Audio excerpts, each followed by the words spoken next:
Have you ever experienced being unknown or misunderstood, even maligned or lied about? King David, Israel's great king, certainly did. In Psalm 139, our psalm today, we see him comforting himself against his enemies by remembering that God searches and knows him. Let's read the first couple verses. O Lord, you have searched me and known me. You know when I sit down and when I rise up. You discern my thoughts from afar. You search out my path and my lying down. Verse 6. Such knowledge is too wonderful for me. It is high. I cannot attain it.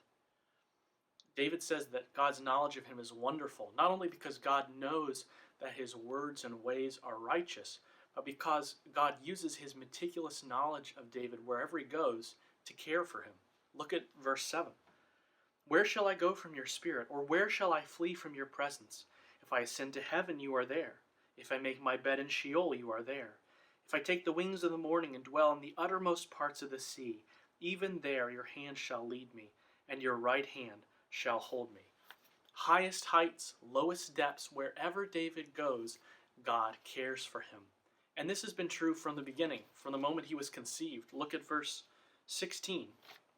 Your eyes saw my unformed substance. In your book were written, every one of them, the days that were formed for me, when as yet there was none of them. David finds this knowledge and care of God precious, particularly because he's in the presence of his enemies. Look at verse 19 and 20. Oh, that you would slay the wicked, O God. O men of blood, depart from me. They speak against you with malicious intent. Your enemies take your name in vain. David looks ahead with hope to a day when God will judge those who are his enemies and God's enemies. And he concludes the psalm by praying that God would continue to search him and know him and make sure there isn't an unrighteous thought in him. Now, God's care for David here is sweet and it's precious, but it's far outstripped by the fulfillment we see in the life of Christ, where God truly cared for and knew his son, Jesus. From his conception onward, God cared and knew Jesus deeply. And even when Jesus suffered on the cross, when he went down into the grave underneath the sea of God's wrath, the Father did not forget Jesus, but raised him up on the third day. And it was this knowledge that God knew that he was righteous, that God cared for him, that allowed Jesus, when he was suffering on the cross, to entrust himself to his Father and not to retaliate.